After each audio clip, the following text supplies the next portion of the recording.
कहानीपुर नाम का गांव था।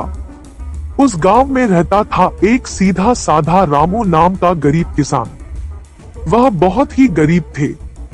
उन बेचारों को कभी कभी एक समय का खाना भी नहीं खाने को मिलता था, जबकि वह दिन भर मेहनत से काम करता था। रामू के घर उसकी पत्नी ही उसके साथ रहती थी।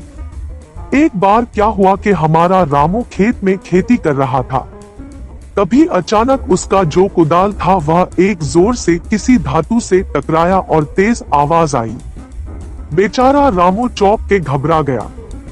बोला, अरे ये क्या? उसने खोद कर निकाला तो वहां पत्थर का घड़ा निकला। खाली घड़ा और फूटी किस्मत। रामू सोचने लगा कि आखिर इस घड़े का मैं क्या करूंगा। उसने यह सोचकर घड़े को सेब के पेड़ के नीचे रख दिया। उसे वह रख रामू अपना खेती करने लगा।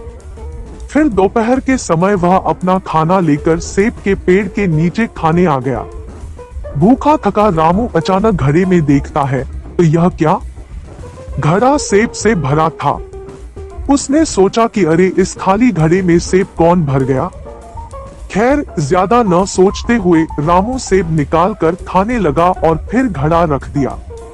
वह अभी सेब खा ही रहा था कि तभी एक और सेब घड़े में गिर जाता। फिर से पूरा घड़ा सेब से भर जाता है। घबराया रामू पूरी तरह हैरान हो गया, लेकिन तुरंत ही समझा गया कि ये कोई ऐसा वैसा घड़ा नहीं, बल्कि निश्चित ही कोई जादुई घड़ा है। फिर कुछ विचार करके रामू घड़े को लेकर अपने घर ले जाता है। पत्नी पहुंचती है तो घर आकर रामू उसे जादुई घड़े के बारे में बताता है। पत्नी रामू पर बिल्कुल भी विश्वास नहीं करती और यह साबित करनी है।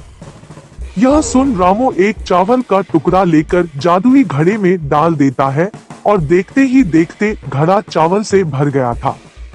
पत्नी आश्चर्य से रामू को देखने लगी और खुश होकर रात का खाना खाया और सो गए। अगली सुबह रामू उस घड़े में कुछ सब्जियां डालता और सब्जियां निकालकर बाजार में बेचने का सोचता है। अब तो रोज ही ऐसा होता और फिर रामू मेहनत करके धन कमाया और बड़ा सा घर बनवा लेता है। गांव के सभी लोग चर्चा करने लगे कि कैसे रामू इतना अमीर हो गया, क्या उसके हाथ कुछ लग गया है।